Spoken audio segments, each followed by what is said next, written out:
ایک نئی پریزنٹیشن لے کے حاضر ہیں، اور آج کا جو ٹاپک ہے وہ پولیٹیکل سائنس کے ٹاپک سے ہے، اور ویسے جنرلی آپ ایرسٹوٹل کو جاننا چاہتے ہیں، یہ پریزنٹیشن آپ کے لیے بہت مفید رہے گی۔ سو چلتے ہیں ٹاپک کی طرف۔ میں محمد نوفل صفان، بلانگس ٹو نوفلز اکیڈمی۔ اگر آپ کو میرا یہ ویڈیو پسند آ رہا ہے تو پلیز لائک اور سبسکرائب کر دیجیے گا۔ آگے چلتے ہیں تیزی سے اور دیکھتے ہیں۔ دیکھیے سوکریٹ کے بارے میں آپ جانتے ہیں سب کہ سوکریٹ جو ہے وہ پلیٹو کا جو ہے وہ استاد تھا، اور پلیٹو جو ہے وہ استاد تھا ایرسٹوٹل کا، جو کہ آج کا ہمارا ٹاپک ہے ایرسٹوٹل۔ تو ایرسٹوٹل کے استاد تھے پلیٹو، اور پلیٹو کے استاد سوکریٹ تھے۔ اور پھر ایرسٹوٹل نے جو ہے وہ الیگزینڈر دی گریٹ یعنی کہ سکندر اعظم جس کو اردو میں کہتے ہیں، اس کو جو ہے وہ کچھ عرصے تک تعلیم دی، جس کے بعد الیگزینڈر دی گریٹ جو ہے وہ دنیا کی فتح پہ نکل کھڑا ہوا، اور اس نے تقریباً پوری دنیا کو فتح کر لیا، اسی لیے اس کو سکندر اعظم یا انگریزی میں الیگزینڈر دی گریٹ کہتے ہیں۔ تو 384 بی سی کے اندر اس کی پیدائش ہو رہی ہے، اور میسیڈونیا ایک صوبہ ہے آج کے دور میں گریس کا، اس علاقے کے اندر جو ہے یہ پیدا ہوتا ہے، اور اس زمانے کے اندر اسٹیگریا گریس کہلاتا تھا، وہاں پہ پیدا ہوتا ہے۔ بعد میں یہ پہنچ جاتا ہے ایتھنز کے اندر، وہیں تعلیم حاصل کرتا ہے۔ اس کے والد صاحب وہاں پہ جو ہے وہ شاہی طبیب یا رائل ڈاکٹر تھے۔ ٹھیک ہے جی، آگے چلتے ہیں۔ کہتا ہے he also known as the master and simply the philosopher. یہ اس کے 2-3 نام ہیں جو جس سے یاد جانا پہچانا یاد کیا جاتا ہے۔ جو اس نے اسکول کھولا تھا اس کے اندر یہ ٹہل ٹہل کے اپنے اسٹوڈنٹس کو لیکچر دیتا تھا، اس وجہ سے اس کا نام جو ہے وہ پیری پیٹیٹک یا جو ہے وانڈرر کے نام سے یعنی کہ آوارہ ٹیچر کے نام سے مشہور ہو گیا، یعنی کہ ٹہل ٹہل کے لیکچر دیتا تھا یہ۔ ٹھیک ہے جی، اور اس کے اسٹوڈنٹس جو ہے اس کو نوٹ کرتے رہتے تھے، اور یہی وجہ ہے کہ جو اس کی زیادہ تر جو کتابیں ہیں وہ دراصل چھوٹی چھوٹی ٹریٹیز ہیں، اور ان ٹریٹیز کے اندر جو کچھ بھی اس نے لکھا ہے وہ دراصل اس کے شاگردوں نے نوٹ کیا تھا اور بعد میں اس کو کمپائل کر دیا تھا۔ ٹھیک ہے جی، آگے چلتے ہیں۔ کہتا ہے کہ 4 causes تھیوری آف ایرسٹوٹل۔ تو اب 4 causes تھیوری آف ایرسٹوٹل کیا کہتی ہے؟ وہ کسی بھی چیز کے لیے 4 cause دریافت کرتا ہے۔ وہ کہتا ہے کہ اگر کوئی بھی چیز ہے، کوئی بھی ایشو دنیا کے اندر ہو رہا ہے تو اس کے 4 وجوہات یا 4 causes ہیں۔ اچھا ٹھیک ہے، ہم نے یہاں پہ پاکستانی ہونے کے ناطے پاکستان کے اندر ایک بہت بڑا مونیومنٹ ہے، ایک یادگار ہے جس کو مینار پاکستان کہتے ہیں، سارے پاکستانی جانتے ہیں۔ 23 مارچ کے حوالے سے ایک بہت بڑی مونیومنٹ ہے۔ چلتے ہیں، تو اب یہ مونیومنٹ جو ہے وہ کیا کر رہی ہے؟ تو پہلا کاز تو اس کا میٹیریل کاز ہوا، یعنی کہ لوہے بجری سے بنی ہوئی ہے جناب، ظاہر سی بات ہے مینار پاکستان لوہے بجری سیمنٹ سے بنا ہوا ہے۔ دوسرا اس کا کاز وہ بولتا ہے کہ میٹیریل کاز تو ہو گیا، لیکن اس کے ساتھ ساتھ اس کا ایک ایفیشینٹ کاز ہوگا کہ کیسے وجود میں آئی؟ تو جناب یہ وجود میں مزدوروں کے ذریعے سے آئی ہے، مستریوں نے بنایا ہے اس کو، انجینئرز نے بنایا، تو اس کا ایفیشینٹ کاز یہ ہو گیا۔ فارمل کاز، تیسرا نمبر پہ فارمل کاز، کہ وہ کہتا ہے کہ وہ جب بن جائے تو کرتی کیا ہے، تو یہ یادگار ایک مونیومنٹ ہے، تو یہ اس کا فارمل کاز ہے۔ اچھا چوتھا کاز جو ہے وہ اس کا فائنل کاز ہے، اور فائنل کاز سے پہلے جو فارمل کاز ہے اس کے لیے وہ کہتا ہے کہ یہ فارمل کاز ہی آخری کاز ہوتا ہے، زیادہ تر چیزوں کا فائنل کاز پتہ ہی نہیں ہوتا ہے انسان کو، یا جو ہے وہ آپ جان نہیں سکتے کہ اس کا فائنل کاز کیا ہے۔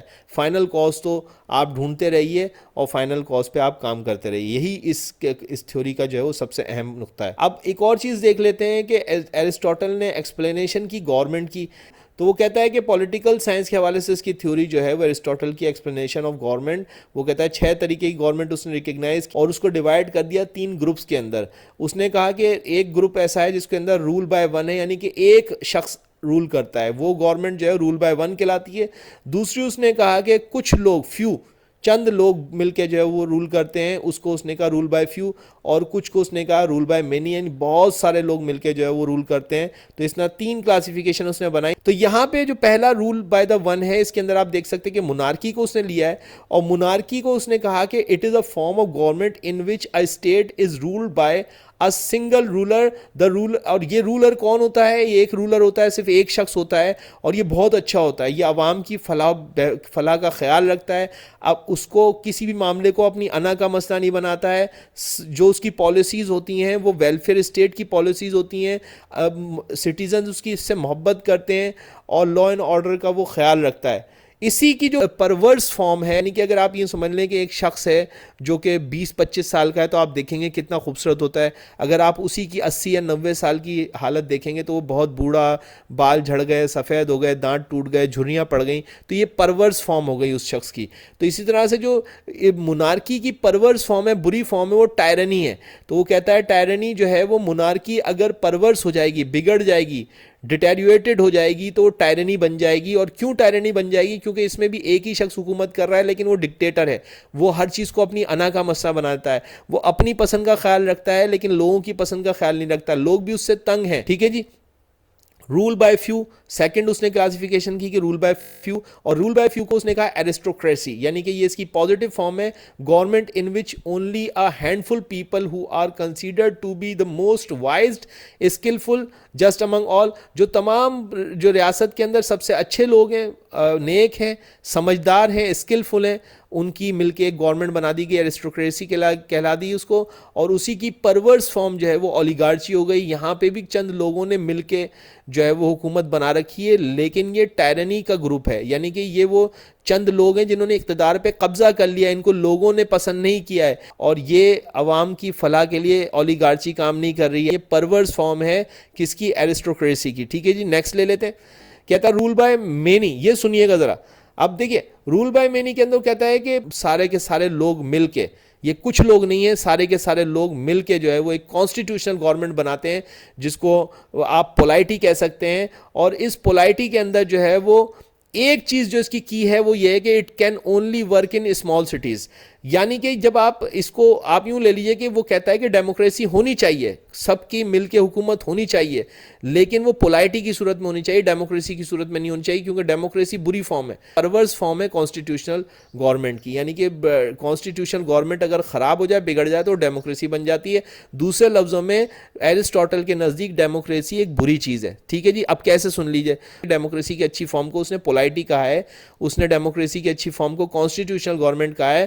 اس نے کہا اگر آپ اچھی فارم کی ڈیموکریسی لانا چاہتے ہیں, یعنی کہ کانسٹیٹیوشنل گورنمنٹ لانا چاہتے ہیں, تو اس کو آپ چھوٹے علاقوں تک محدود رکھیں, جس کو آج کے دور میں ہم کہتے ہیں کہ جس مثال کے طور پہ آج ہم دیکھتے ہیں کہ پاکستان کے اندر ڈیموکریسی ہے, ایک بڑی ڈیموکریسی ہے, تو کیا ایرسٹوٹل کے مطابق کیا یہ خراب ہو گئی؟ نہیں جناب. اس کے اندر جو وہ جو بلدیاتی نظام ہے, وہ جو ڈیولوشن ہے, ڈیولوشن آف پاور ہے, وہ دراصل ایرسٹوٹل کا وہ نظریہ ہے کہ آپ چھوٹے علاقوں میں اس کو تبدیل کر دیں. یعنی کہ ایک شہر کی اپنی ایک ڈیموکریٹک گورنمنٹ ہو, شہر کے لوگ اپنے حکمران کے گھر تک پہنچ سکیں, اس کا دروازہ بجا سکیں, حکمران بذات خود شہر کے لوگوں کو جانتا ہو, اور وہ شہر کے لوگ اس حکمران کو چنیں. تو ایسی ڈیموکریسی کو وہ کہہ رہا ہے کہ کانسٹیٹیوشنل گورنمنٹ ہے, یا یوں کہہ رہا ہے کہ وہ پولائٹی ہے, یا یوں کہہ رہا ہے کہ وہ ایک شہر کی گورنمنٹ ہے, ایک چھوٹے سٹی اسٹیٹ کی گورنمنٹ ہے. یہ گورنمنٹ بہت اچھی چلے گی. ہاں, اگر آپ نے بنا دیا کسی ایسے رولر کو گورنمنٹ دے دی جو کہ بیٹھا ہوا ہے اسلام آباد میں یا دلی میں, یا جو ہے وہ کہیں اور کسی بڑے کیپٹل میں بیٹھا ہوا ہے, اور وہ کہہ رہا ہے کہ پورے ملک کو چلائے گا, تو کہتا ہے کہ ایسی جو گورنمنٹ بنے گی جس کو وہ کہہ رہا ہے ڈیموکریسی ہے, وہ کہہ رہا ہے یہ پرورس فارم ہے کانسٹیٹیوشن گورنمنٹ کی, اور ایسی ڈیموکریسی کبھی بھی لوگوں کی بھلائی نہیں پیدا کر سکتی. اس میں بہت سارے لوگوں کے مفادات شامل ہو جائیں گے, اور یہ گورنمنٹ کبھی نہیں چلے گی. اور یہ گورنمنٹ چلے گی تو اس میں وہ رزلٹس نہیں آئیں گے جو کہ کانسٹیٹیوشنل گورنمنٹ میں آئیں گے. آئی ہوپ کہ آپ کی سمجھ میں آ گیا.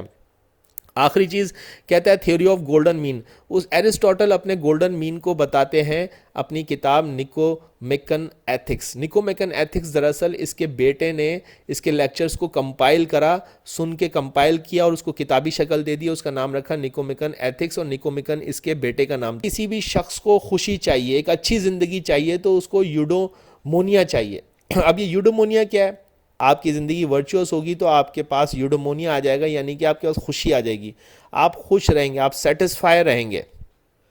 تو یوڈومونیا کو وہ حاصل کرنے کے طریقے بتاتا ہے. اس نے اس کے لیے ایک لسٹ بنائی, ایک حد سے زیادہ ہوئی تو یہ خراب ہو جائیں گی, اور ایک حد سے کم ہوں گی تو بھی خراب ہو جائیں گی. تو اس نے 3 کیٹیگریز بنا لی, اور جو بہتر والی کیٹیگری اس کو اس نے گولڈن مین کہا. نہیں سمجھ آیا؟ چلیں سمجھیے. یہ دیکھیے کہتا ہے کہ یہ دیکھیے گولڈن مین کی اس نے لسٹ بنائی, یہ آپ کے سامنے لسٹ موجود ہے گولڈن مین کی, اور یہاں پہ اگر اس میں کمی ہو رہی ہے تو وہ یہ اس طرح سے کنورٹ ہو جائے گی, اور اگر اس میں کچھ سرپلس ہو رہا ہے تو وہ یہاں پہ آ جائے گی. چلیں سمجھتے ہیں. مثال کے طور پہ آپ کریج کو لے لیں. ایک شخص کے اندر بہت ہمت ہے, وہ ہمت والا ہے, کریجیس ہے, اچھا ہے, گولڈن مین ہے, یہ ورچوئس کوالٹی ہے اس کے اندر. لیکن اگر یہی چیز کم ہو جاتی ہے تو کاورڈائز ہو جائے گی اس کے اندر, وہ کریج ختم ہوگی تو کاورڈائز بن جائے گی, بزدل ہو جائے گا, وہ ڈرنے لگے گا لوگوں سے, وہ مفادات پہ اپنے جو کمپرومائز کر لے گا وہ چیزوں کے اوپر, اور یہ اچھی چیز نہیں ہے, اس سے خوشی حاصل نہیں ہوگی. کریج اچھی چیز ہے، لیکن کریج اگر بڑھ جاتی ہے تو ریشنس میں تبدیل ہو جاتی ہے، جوش میں تبدیل ہو جاتی ہے، اور جوش میں انسان ہوش کھو بیٹھتا ہے. تو وہ کہتا ہے کہ جوش نہیں ہونا چاہیے، صرف کریج ہونی چاہیے. ٹھیک ہے جی. اسی طرح جنرosity کے لیے وہ کہتا ہے یہ بھی ورچوئس تھنگ ہے، یعنی کہ سخاوت. آپ جو ہے وہ ایسے شخص ہیں جو کہ دوسروں کو کھانا کھلاتے ہیں، دوسروں کی مدد کرتے ہیں، اپنے پاس جو پیسہ ہے اس کو دوسروں کی بھلائی کے لیے خرچ کرتے ہیں. جنرosity، سخاوت. ٹھیک ہے جی. اب وہ کہتا ہے کہ جنرosity اگر کمی کی طرف چلی جاتی ہے تو مائزرنیس ہو جائے گی، آپ کنجوس ہو جائیں گے، آپ چیزیں خرچ نہیں کریں گے، آپ اپنے پہ بھی خرچ نہیں کریں گے، دوسروں کو تو چھوڑیں.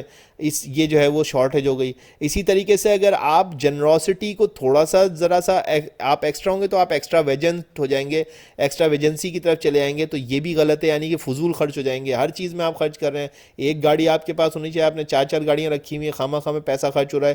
بلائے اس کے کہ آپ لوگوں کی بھلائی کے لیے اس کو اس پیسے کو استعمال کریں، آپ جو ہے وہ کہیں اور خرچ کر رہے ہیں. تو یہ ایکسٹرا ویجنسی. تو آپ سمجھ سکتے ہیں کہ یہ جو لسٹ دی اس نے، اس کو آپ اسٹل کر کے پڑھ لیجئے گا، اس کی شارٹیج اور اس کی سرپلس کو دیکھ لیجئے گا. تو گولڈن مین تو آپ کی سمجھ میں آ جائے گا گولڈن مین اس کی تھیوری کیا ہے. So thank you very much. I hope کہ آپ کو یہ پریزنٹیشن پسند